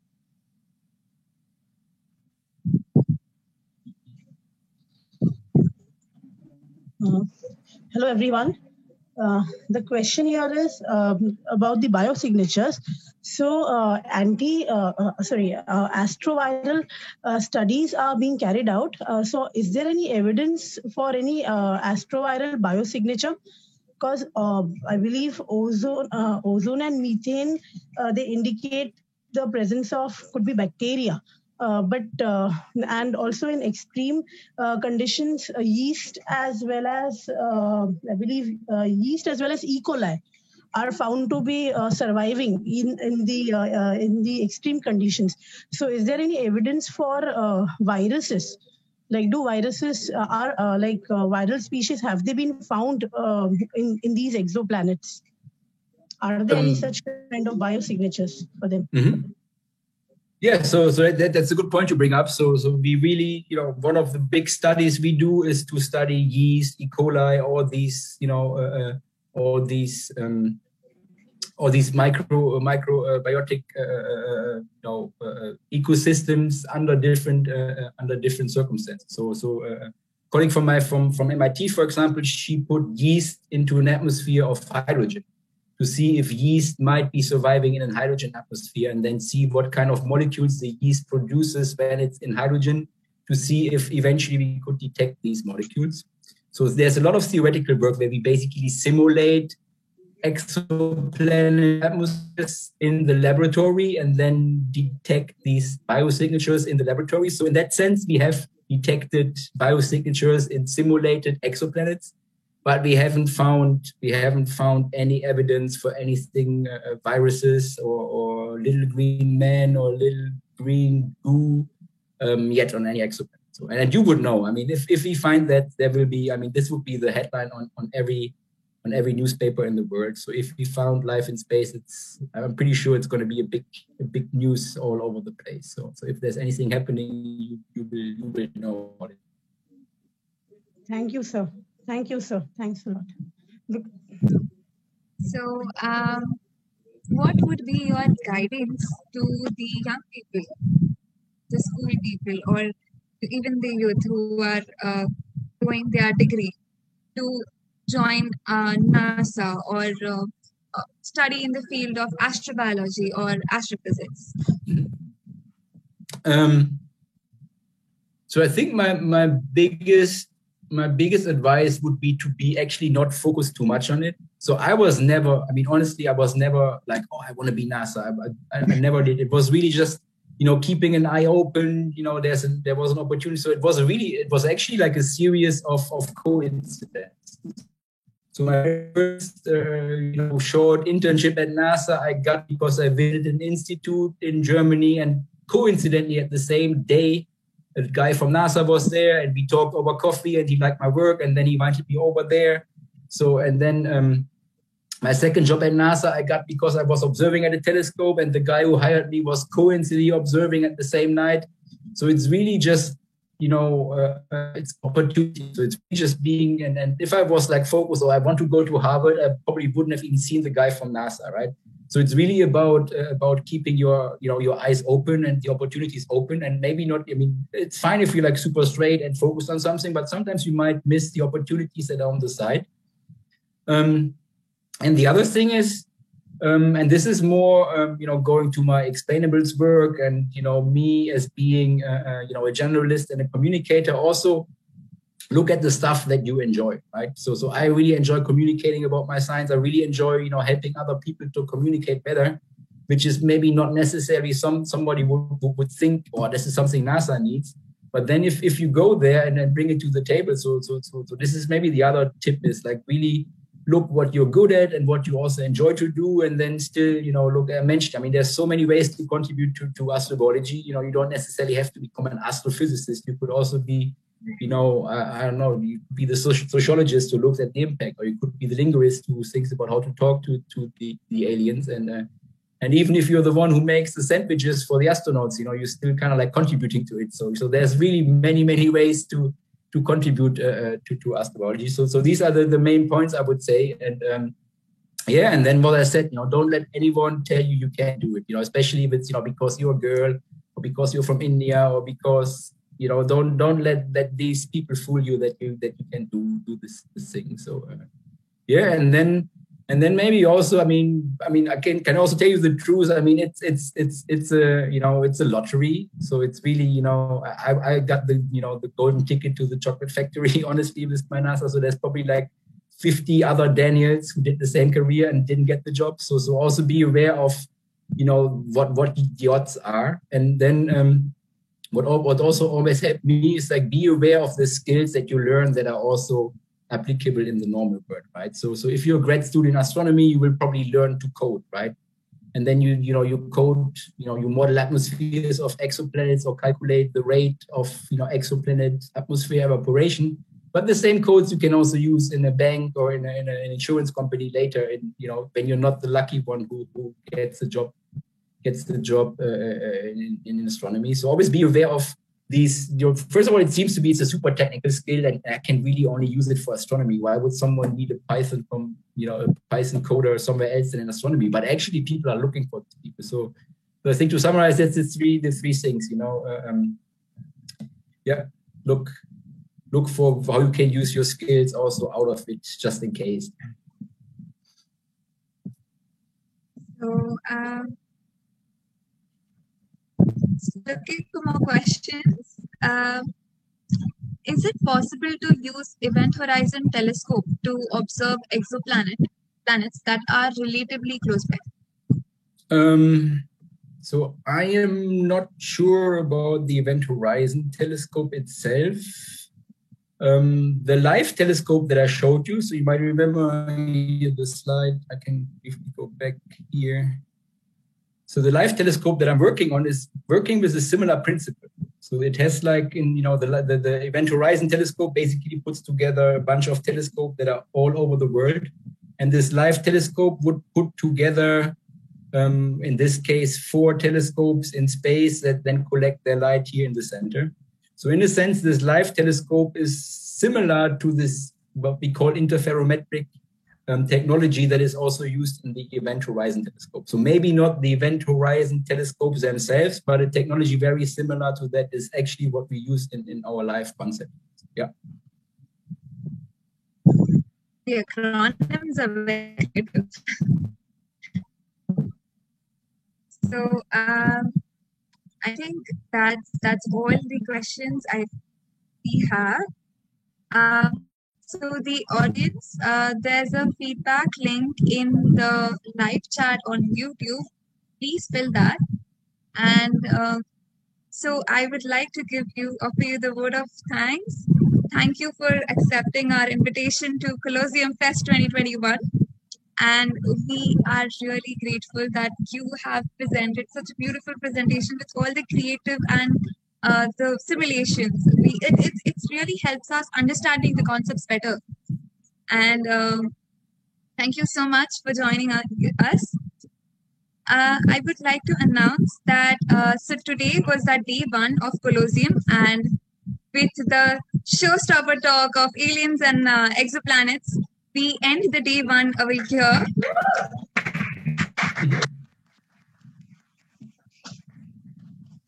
I have my team over here, and I would like to invite them here.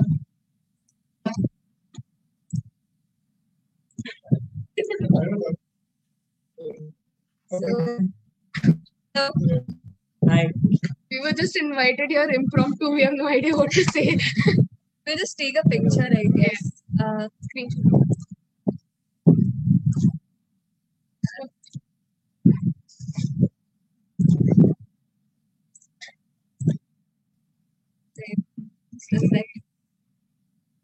Wait, hide on video.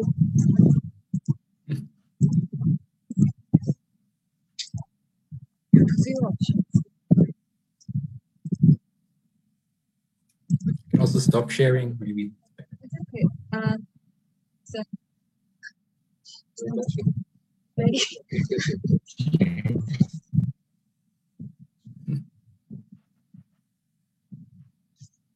Thank you so much. Bye-bye. Bye. Thank you. As the Hitchhiker's Guide to Galaxy says, don't panic. So with this, we end our day 1 of Colosseum. See you tomorrow for day 2. Stay tuned. Thank you so much. Thanks for having me. Bye-bye. Good luck with the rest of the festival. Thank you so much.